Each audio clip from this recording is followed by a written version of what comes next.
بسم الله الرحمن الرحيم وصلى الله وسلم على نبينا محمد وعلى آله وصحبه وسلم أجمعين. hadduu ilaahay yiraahdo waxaan wax yar idinka tilmaami doonahay qisaad aad u cajaa'ib badan ayaa markaa idin soo gudbinaa. marka qisadan aad u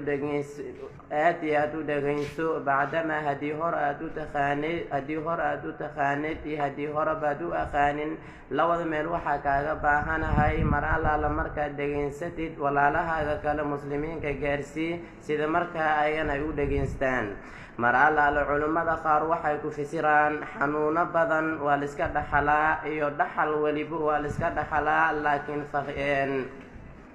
laakiin bakhiilnimo liskama dhaxlo ayay dhahaan, maadaama waxaa loola jeedaa xanuuno badan waa la iska dhaxalaa iyo